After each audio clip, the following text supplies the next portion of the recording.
बता दें, BJP office पहुंचेंगे प्रधानमंत्री नरेंद्र मोदी। शाम को 6 बजे पहुंच सकते हैं। पीएम कार्यकर्ताओं को संबोधित करेंगे क्योंकि हरियाणा में मोदी की गारंटी वाला कार्ड चल गया है और शाम को 6 बजे का समय बताया जा रहा है जब पीएम मोदी पहुंचेंगे। सीधा यहां से हम रुक करते हैं हमारी सहयोगी अनामिका पांडे की तरफ। अनामिका, लगातार आप दिखा रहे हैं लोग कितना जश्न में दिख रहे हैं और सीधे तौर पर वो बता रहे हैं कि हरियाणा में जो जाति के आधार पर बांटने का काम कांग्रेस कर रही थी वो नहीं चला। जो लगातार जय जवान जय किसान और पहलवान को लेकर एक अलग ही नैरेटिव सेट कर रही थी कांग्रेस, वो भी फ्लॉप हो गया। यहाँ पर बीजेपी यानी कि मोदी गारंटी पर लोगों ने भरोसा किया। वहां पर लोग क्या कुछ कह रहे हैं, किस तरह से जश्न मना रहे हैं, दिखाइए। प्रियंका, यहाँ पे मिठाइयों के डब्बे नहीं रुक रहे हैं, एक एक करके जो भी आ रहा है मिठाइयाँ लेके आ रहा है। आप भी खुश बहुत नजर आ रही है, मिठाई लेकर आइए साथ में अपने। क्या नाम है आपका? मेरा नाम राजबाला शर्मा है। मैं भारतीय जनता पार्टी की प्रदेश महिला मोर्चा की सह प्रभारी भी हूँ। महिला मोर्चा ने गजब करके दिखा दिया। महिला मोर्चा ने बहुत अच्छा गजब किया है। 500 महिला दिन रात लगी रही हैं भाई मुकेश पहलवान जी के लिए। ये मिठाई महिलाओं के नाम पे है, ये मिठाई हरियाणा के लोगों के लिए है या पार्टी के लिए? ये हरियाणा के लोगों के लिए है। हरियाणा के लोगों के लिए? जी जी। और एक बार फिर बीजेपी को दिया जी, जिन्होंने भारतीय जनता पार्टी को मैंडेट दिया है जी, उनके लिए है ये। अनामिका, डब्बे में भी हमारे जो मीडिया वाले हैं, पत्रकार जो है हमारे, उनका बहुत बहुत मैं धन्यवाद करती हूँ। आप लोगों ने बहुत सहयोग किया और आपके आशीर्वाद से आज हम भारतीय जनता पार्टी के चारों की चारों विधानसभा जीत चुके हैं। लेकिन आपके डब्बे में तो मिक्स मिठाइयाँ दिख रही हैं और वहाँ जलेबी का दिख रही है, बाकी सब दिख रही है। जलेबी भी खाएंगे, जलेबी भी राहुल गांधी ने तो क्या खाई है और खिलाई है, हम पूरे हरियाणा को खिलाएंगे। जलेबी खिलाएंगे कि मिक्स मिठाइयाँ खिलाएंगे? सब चीज, लड्डू भी, जलेबी, वो मीठा कराएंगे, जितनी भी मिठाई है सब खिलाएंगे। ये कह रहे हैं यहाँ की जनता ने बीजेपी के लोगों का अपने वोटों से मुंह मीठा कराया है,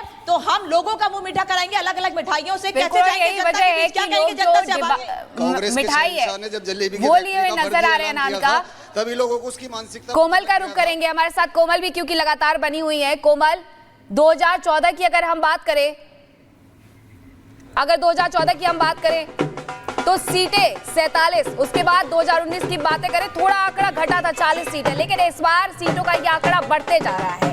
वहाँ जो लोग हैं उनसे जरा समझिए कि आखिरकार इस बार सीटें किस तरीके से बढ़ी है, क्योंकि लगातार कांग्रेस की तरफ से ये प्रचार किया गया था। बिल्कुल कांग्रेस की तरफ से ये प्रचार किया गया था कि ये सीटें और घट जाएंगी, लेकिन ये तो बढ़ गई है। बिल्कुल 2014 की बात करें, 2019 की बात करें, लगातार 2 बार बीजेपी आके सरकार में थी। इस बार कांग्रेस जीत को लेकर के आश्वस्त नजर आ रही थी, एग्जिट पोल भी कांग्रेस की जीत को दिखा रहा था, लेकिन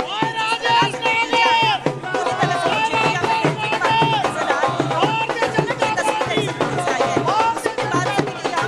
लड्डू, ये देखो वो जलेबी बदल के और लड्डू का रूप धारण कर लिया। आप देख रहे हो भारतीय जनता पार्टी के कार्यकर्ता ने काम किया था तो आज सफल हुए हैं।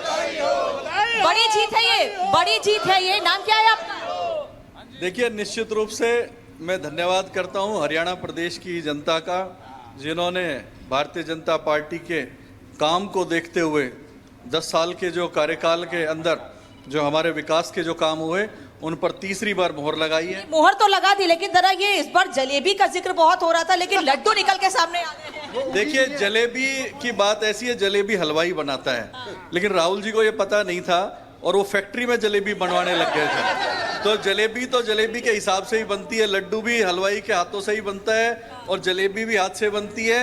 और जो ये चुनाव है, चुनाव भी कार्यकर्ताओं की मेहनत से लड़ा जाता है। लेकिन मिठाई तो इस बार बीजेपी को खाने को मिल गई है। सुबह तक तो नतीजे कुछ और दिख रहे थे, कुछ और रुझान दिख रहे थे, अब नतीजे बदल गए। देखिए, रुझान जरूर दिख रहे थे और आप लोग मीडिया के माध्यम से रुझान दिख रहे थे, लेकिन हमें तो देखिए, रिजल्ट तो मीडिया से ही निकल कर आएंगे, कहां से देखेंगे बताइए। हमें पूरा विश्वास था, हम फील्ड के ऊपर थे और हमने एक एक चीज, मैं आपको अभी अंदर चलेंगे तो मैं आपको लिस्ट भी दिखा दूंगा कि कौन कौन सी सीट हमने टिक कर रखी थी और वही जीत कर के आए हैं और वोटों के मार्जिन भी उसमें लिखे हैं, वो भी मैं आपको। हरियाणा में साइलेंट वोटर्स बहुत ज्यादा निकल कर सामने आए। मुझे लगता है महिलाओं में साइलेंट वोटर्स को लेकर ज्यादा बातें कही जाती। महिलाएं आगे आइए, जरा आगे आइए जल्दी से, क्योंकि ये जब लड्डू आए थे यहाँ पर बड़ी खुशी आप लोगों के चेहरे पर थी और ये मैम कह रही थी कि इस बार जो जलेबी है लड्डू में बदल गई है। कैसे भाई?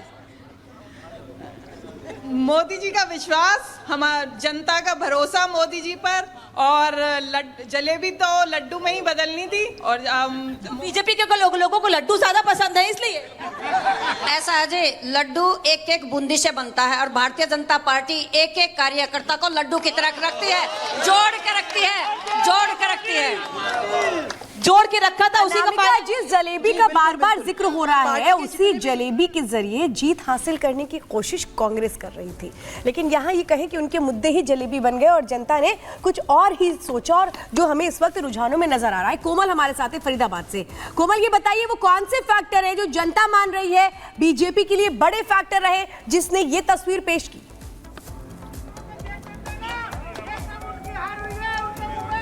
बिल्कुल, देखिए बात करें फरीदाबाद के तिगांव की तो यहाँ पे राजेश नागर ने देखिए भारी बहुमत के साथ उन्होंने जीत हासिल कर ली है। उसके बाद सबसे पहले यहाँ पे दिखाएंगे तो कार्यकर्ताओं में काफी ज्यादा उत्साह है, काफी ज्यादा जोश है कार्यकर्ताओं में लगातार। अभी देखिए किस तरह से ढोल और नगाड़ों के साथ जश्न मनाते हुए नजर आ रहे थे। क्या कहेंगे? क्या कहेंगे, तिगांव विधानसभा के जनता आज राजेश नागर को सर माथे पे बिठाया है और भारी बहुमत से जीता है। 50,000 ऊपर लीड होंगे विधायक राजेश नागर का, और आगे चल के हमारे ढोल जब बज रहा था तो काफी ज्यादा ढुमके भी लगाए हैं आपने ढोल बजते हुए। अब खुशी इतना है तो क्या करें, नाचना पड़ता है। जली को आग कहते हैं, बुझी को राख कहते हैं, जिस राख से बारूद बने उसे राजेश नागर भाई साहब कहते हैं। कार्यकर्ताओं में उत्साह साफ तौर पर आप देख सकते हैं। अभी बहुत बस कुछ ही देर का समय है, कुछ ही देर का वो वक्त है जब यहाँ से राजेश नागर निकलेंगे तो किस तरह से उनका स्वागत करेंगे आप लोग? देखो मेरे पास वो अल्फाज नहीं है। मैं तो सबसे पहले इस एक उर्दू में एक शेर है कि आवाज़ खलक नक्कार खुदा, पब्लिक की आवाज़ भगवान की आवाज़ होती है, और ये जो खड़े ने सारे राजेश नागर हैं, एक एक बच्चा। अगर मैं आपको बताऊं तो देखिए किस तरह से कार्यकर्ताओं में काफी इंतजार रहता है, काफी सालों की ये एक मेहनत होती है और ये मेहनत जो है कार्यकर्ताओं की वो रंग लाई है। बिल्कुल जी बिल्कुल, ये 5 साल की मेहनत है। और ढोल वाले कहाँ गए? ढोल वाले यहीं पीछे हैं, बिल्कुल आपके कारण बंद कराया, नहीं तो अब अभी चालू करा देते हैं। बिल्कुल मना रहे हैं, बिल्कुल जी बिल्कुल। आज बहुत ही जश्न इतना है, मतलब शब्दों से तो बयां है नहीं। आप देखिएगा इब्तिदा इसमें रोता है क्या, आगे आगे देखिए होता है क्या। मैं रिपब्लिक भारत के माध्यम से कहना चाहता हूं कि हमारे प्रत्याशी तिगांव विधानसभा के जी अनामिका कैबिनेट मंत्री बने।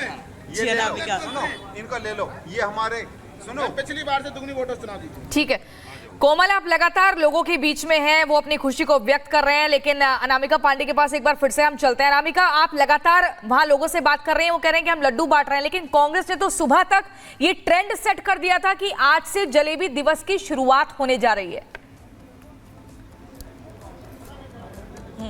लेकिन यहाँ पर प्रियंका, ये जो कार्यकर्ता है भारतीय जनता पार्टी के, वो तो बार बार कह रहे हैं कि एक एक बूंदी को जोड़कर, भैया जरा साइड होइएगा, मैं आप लोगों से ही बात करने के लिए आ रही हूँ, एक एक बूंदी को जोड़कर, क्योंकि लड्डू बनता है इसलिए भारतीय जनता पार्टी के कार्यकर्ता भी एकजुट रहते हैं। आज जब सुबह रुझान आए थे तो कुछ क्या ऐसा लगा था कि नहीं अब तीसरी बार सरकार नहीं बनेगी, हैट्रिक नहीं होगी, लेकिन तस्वीर कुछ अलग निकल कर आ गई? हमें पूरा विश्वास था हमारी भारतीय जनता पार्टी की तीसरी बार दोबारा सरकार बनेगी हरियाणा प्रदेश में, हमें पूरा विश्वास था। ये विश्वास किसके भरोसे था? किस क्या था? हमारा भरोसा बिल्कुल बिल्कुल भाजपा के कार्यकर्ता पे था, नायब सिंह सैनी हमारे मुख्यमंत्री पे था, आदरणीय प्रधानमंत्री नरेंद्र भाई मोदी के उस पे था, और हमारे यशस्वी जिलाध्यक्षों पर था। कार्यकर्ता ने ये भी कहा गया था कि मुख्यमंत्री बदलने का फायदा भी हो सकता है और नुकसान भी हो सकता है, तो फायदा हुआ मुख्यमंत्री बदलने का? देखिए पहले भी कार्यकर्ता ही मुख्यमंत्री था और बाद में भी कार्यकर्ता ही मुख्यमंत्री बना, तो इसलिए फायदा नुकसान की बात नहीं थी। वो भी अच्छा काम कर रहे थे और नायब जी ने भी अच्छा काम किया। इस बार नायब सिंह सैनी जी फिर से मुख्यमंत्री होंगे? जी बिल्कुल होंगे जी, बिल्कुल होंगे जी। कुछ मांगे, कुछ और नाम सामने आ रहे हैं, कह रहे हैं इस बार इनको। सुबह उन्होंने क्लियर कर दिया था कि नायब सिंह सैनी ही मुख्यमंत्री हैं। सुबह आपने न्यूज अगर देखा हो तो सबसे पहले उनका वहाँ तक तो नतीजे आपके फेवर में थे ही नहीं ना। हाँ मैं बता रहा हूँ, बैलेट पेपर के नतीजों में भी एक न्यूज पेपर से न्यूज वालों ने पूछा था कि कौन रहेगा मुख्यमंत्री। यहाँ रुक नहीं रही है आप लोग? सैनी जी रहेंगे। सबसे हम पहले से निश्चित थे भारतीय जनता पार्टी जीतेगी, पूरे हरियाणा में जीतेगी। सुबह के जो रुझान, सुबह के मैडम जो सुबह के लोग 10 बजे तक उत्साहित है। अच्छा है कोई ये नहीं बोल रहा कि हम तो चुनावों से पहले भी एकदम कंफर्म थे कि होने क्या वाला है। एक बार फिर से जरा रुक कर लेते हैं कोमल का। कोमल, ये बहुत अहम फैक्टर है कि आखिर देखिए काम किया गया, लेकिन सबसे बड़ी चीज है एंटी इनकम्बेंसी फैक्टर को बताने की कोशिश लगातार कांग्रेस करती रही, लेकिन कोई ऐसा एंटी इनकम्बेंसी फैक्टर नहीं रहा। ये बिल्कुल जनता ने क्लियर कर दिया, जो फिलहाल इस वक्त रुझान नजर आते हैं। देखिए अगर शुरुआती रुझानों की बात करें, एग्जिट पोल की बात करें और उसके बाद जिस तरह से तस्वीर बदली और फरीदाबाद फरीदाबाद में 6 विधानसभा आती और उन 6 विधानसभा की बात करें तो एक विधानसभा को छोड़कर बाकी सारे 5 विधानसभा में बीजेपी काफी ज्यादा आगे चल रही है। कुछ जगहों के जो रिजल्ट सामने आ गए हैं, राजेश नगर की बात करें तो 50,000 सीटों से जो है 50,000 वोटों से वो जीत उन्होंने हासिल की है। कार्यकर्ताओं में काफी ज्यादा उत्साह है। लंबे समय से अच्छा, कांग्रेस शुरुआती रुझानों में लग रहा था कि कांग्रेस इस बार सरकार बनाएगी। कांग्रेस भी काफी इस बार आश्वस्त भी नजर आ रही थी कि सरकार तो वही बना रहे हैं। हमें विश्वास था नहर पार भारी बहुमत से जिताने के लिए दल बल से हम खड़े थे और यही हुआ। भारी बहुमत से 35,000 वोटों से नहर पार लेके गए भाई राजेश नागर। हमने पहले भी बोला था। कोमल, जो कार्यकर्ताओं का भरोसा था, कार्यकर्ताओं की जो उम्मीदें थी वो आगे बढ़ गई है। 2014 में 47 सीटें, 2019 में 40 सीटें और इसके बाद तो अब अपना रिकॉर्ड ही तोड़ते हुए नजर आ रहे हैं। अब रुक करेंगे कि केंद्रीय मंत्री शिवराज सिंह चौहान ने क्या कुछ कहा है।